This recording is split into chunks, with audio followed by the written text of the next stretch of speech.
so much because before the start of the competition we were 19, so they really needed to pick. So the day before the finals, we had like two more dunks that we needed to do. So it was pretty hard.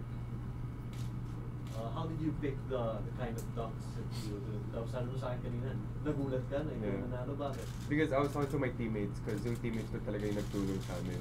It was Richard Escoto, Michael Nieto, and Richie Rivera. So I really talked to them talaga about what I needed to do. So we're just researching and talking about it. So at least yung napakita ko yung expectations talaga namin.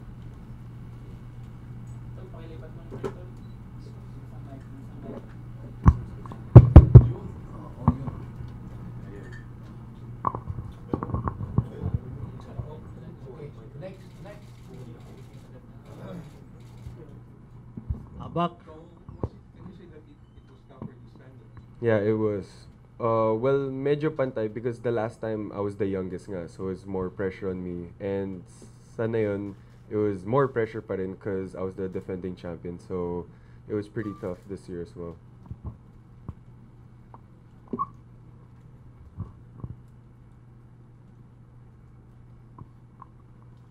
So what's next? What's the plan?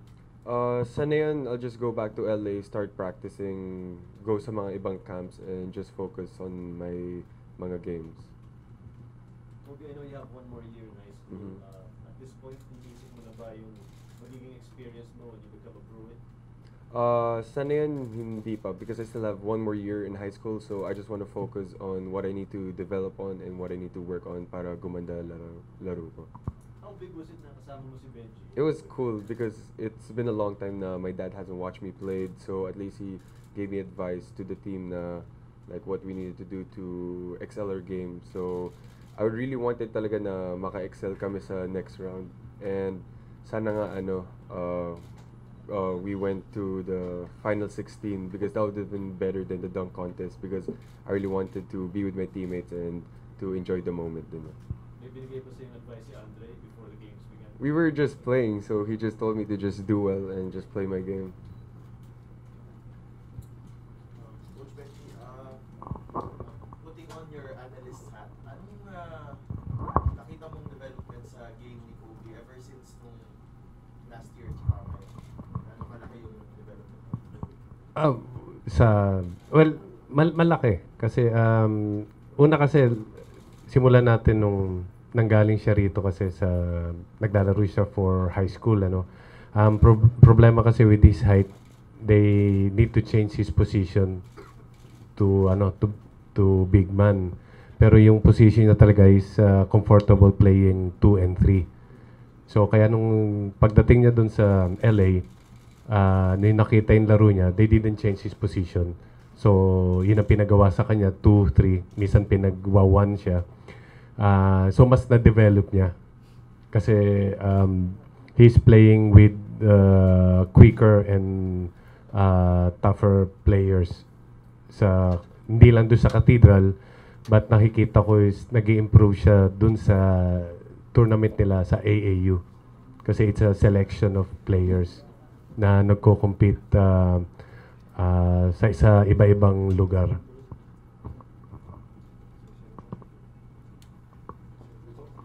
Benji, you're saying na talagang development makukuha talaga when he's in the US. Sa ngayon kasi it's a blessing na alam naman natin na ang dami nagsasabi na kahit ako sinasabi ko na very competitive yung basketball dito sa atin. Kaya lang pag nakakalaban natin yung mga players like sa ibang bansa like sa US, ang problema natin is yung height. So ngayon yung advantage lang na nakikita ko kay Kobe is he's playing a small position with his height na pwedeng mag-excel o maging advantage niya sa paglalaro ng basketball doon.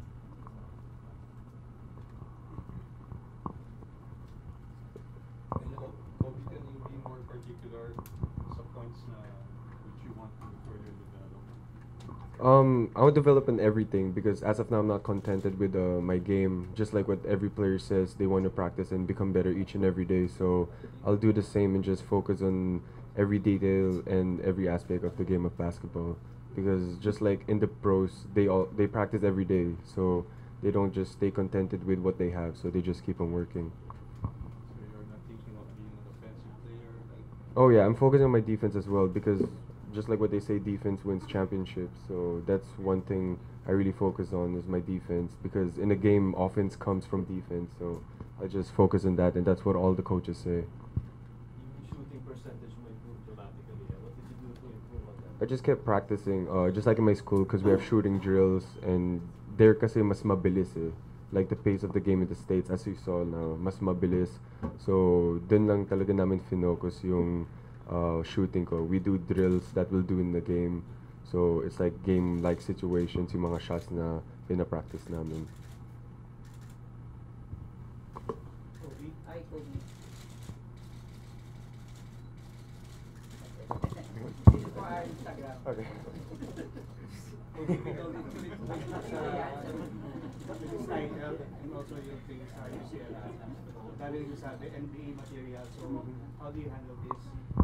Sana yun, I don't focus at it because just like what I said earlier, I have one more year in high school. So I just want to keep practicing and keep focusing on my high school because sana yun, it's not just about basketball, it's about studies rin. So I'm focusing on getting my grades right because that's why they say student athlete because you need to practice your studies as well before your basketball. So as of now, I'll just take high school first and get ready for college and let's just see what happens next.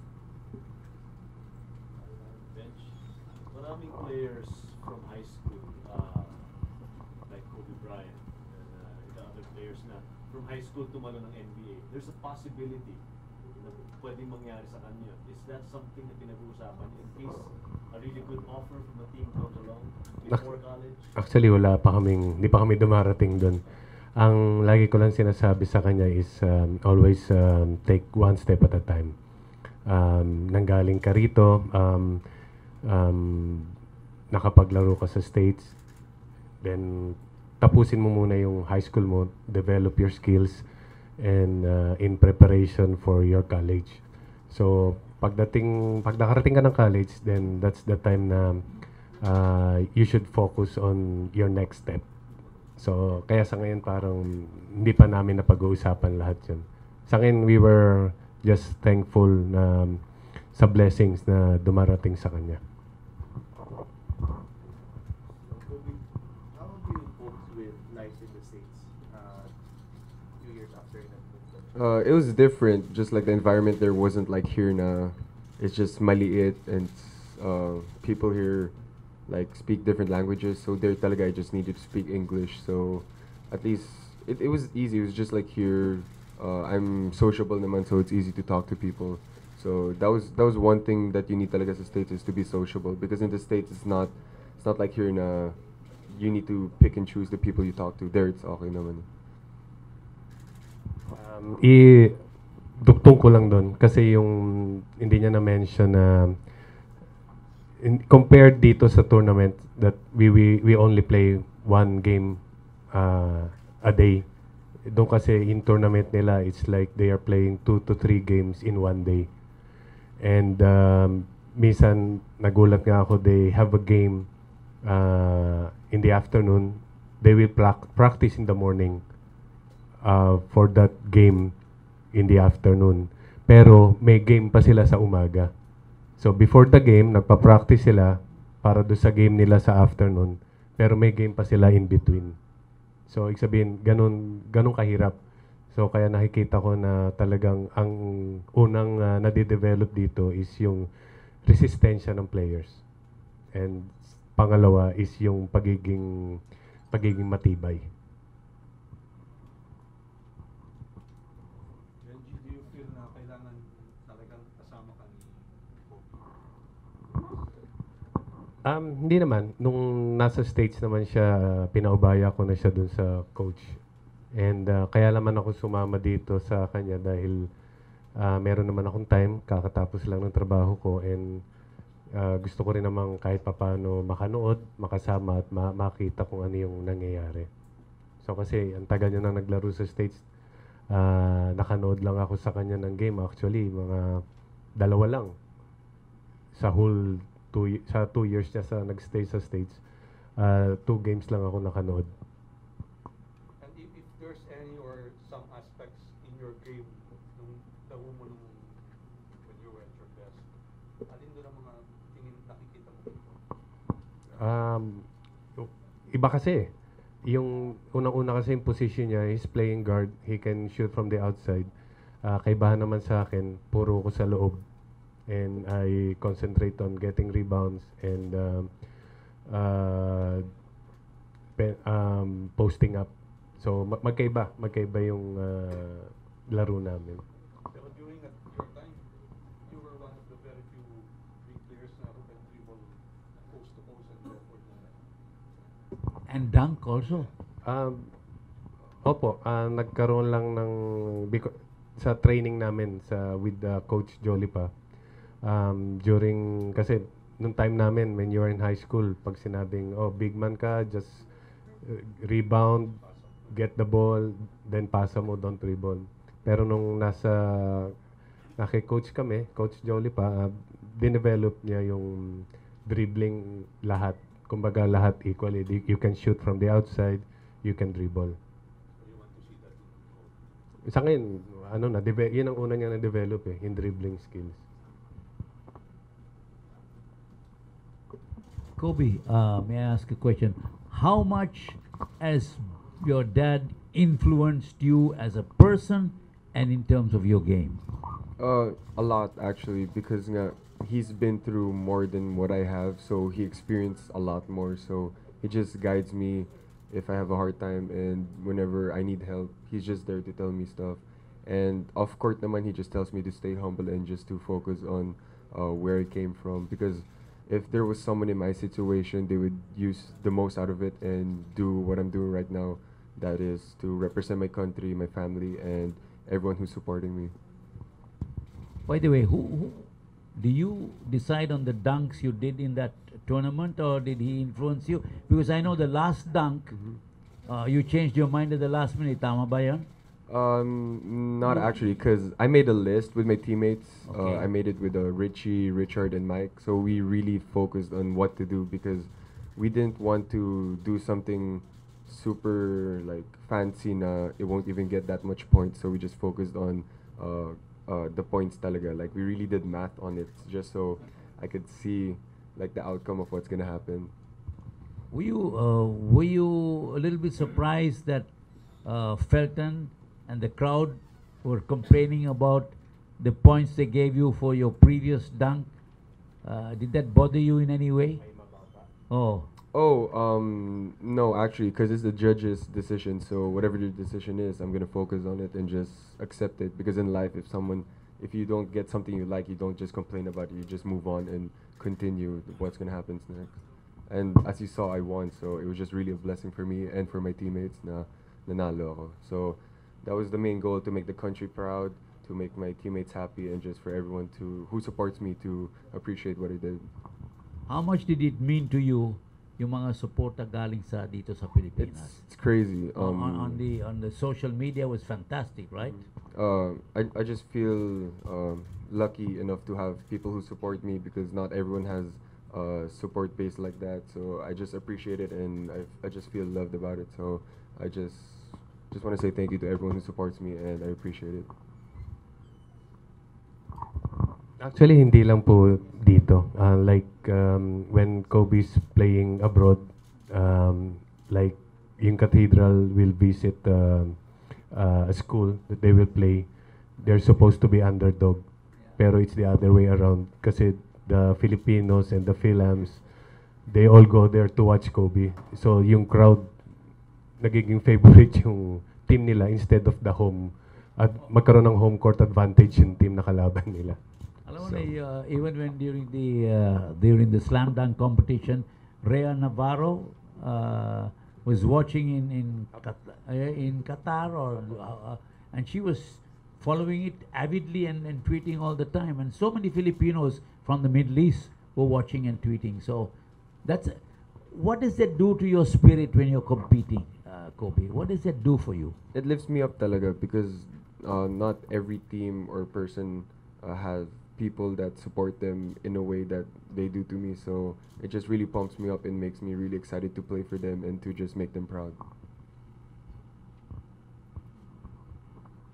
Mike, by the way, Mike Cochosa is with Viva Sports.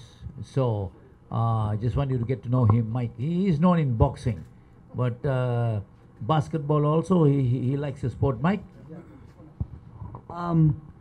There's so many expectations of you, no, Kobe. I'm listening to all your replies, and you took advantage of the opportunity that you had. My question is, and I guess all of us, no, because we have expectations of you. What is that one thing that you, at your age, you can actually teach everybody else already who wants to be in this sport and gain what you've gained? What is that one thing that you think you can share with like 12-year-olds, 13-year-olds, for them to be able to get, maybe not to where you are, but in spirit and in mind? You know what I'm saying? So what is it, that one thing? It's just practice. Just like what everyone says, practice makes perfect. And every pro athlete will just say practice will make everything achievable. And to always stay humble, because even if you've been giving something that no one has, you just need to stay humble about it, because you're already blessed with something. And you also need to stay focused and listen to your coach and parents, because they're the ones who are guiding you and leading you to the way that you need to go. So like off court, you need to listen to your parents, to the values they're teaching you, and on court you need to listen to your coach, because they're like your parents in the game. So that's just what I would tell them. Just keep practicing, stay humble, and listen to your elders. You know, I'd like to ask Andre a question. Andre, come a little closer, young man. How, when you were watching on the live streaming, what were you feeling? What were your feelings like when you watched your brother go up against the Americans and all these other big guys? First of all, I was watching when I was at work kasi the different time zone. Diba? Like 2 a.m. and then here's 2 a.m. so I was still at work. So I was watching him and I was really excited. I was losing focus on what I was doing because I wanted to focus on Kobe kasi I'm really full support with him and his team. And super ako na, honestly, I didn't know Kobe can do those dunks. Kasi when Kobe and I were like, whenever we were here in the Philippines, we'll play one-on-one, he'd dunk on me, I'll let you dunk. And then I'm just really happy that, I was able to watch him do things that I've never seen before. Po. And I'm really proud of him po. I think the feeling between these two is mutual because he's proud of what you have achieved in your showbiz career. Honestly, sometimes we wanted to change. We're both jealous of each other naman. Like, ako like, Kobe, I want to dunk like you. Then Kobe is like, dude, I want to like act like you. Like, edi magpalit tayo. Pero we both know that's it's just funny na kasi whatever happens, we'll be there for each other. And, at least we both have the, honestly na, like, I know we both have the talent na, like, maybe not the same, but we can always like relate in some way. So if ever we want to work with each other in TV, pwede. Or if we want to play one-on-one, pwede rin. So we're always in the same level po. Yun ang nagawa ko sa bay. Yeah. Good job, Dad. Well, if you have no more questions, we'd like to thank you all very much for coming over, and we look forward to many great things for this young man and his brother Andre in a different environment, and of course Benji, who is still there, very, very popular. Thank you po sa lahat. And sir, gusto ko lang pong magpasalamat din, and baka umabot din po to sa lahat po ng mga kababayan natin sa Middle East, especially when their team played last year, nung naglaro sa 18 under, 17 under sa Dubai and sa Qatar.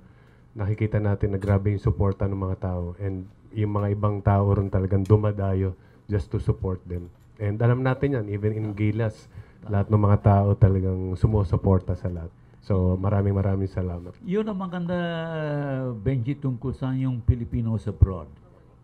In any sport, they always come there with little flags, waving and cheering. I know in the World Pool Championships in England, Earl Strickland was getting mad because the Filipinos were so noisy when Bata Reyes was playing. But that's our nature. We support our own abroad in fantastic fashion. Kobe, maybe to wind up, you'd like to thank the media friends and the people who've been following you. I just want to thank everyone who is supporting me since the start. Thank you for supporting me and my team. We appreciate it. And to everyone in social media, it means a lot. The tweets, Instagram posts, it really pumped me out during my game. So I just want to say thank you. And to the people supporting me in different countries and the places that my team go, I just want to say thank you. All right, guys, thank you. Yeah, gentlemen, ladies, thank you very much. Thank you, and thank you very much, Kobe.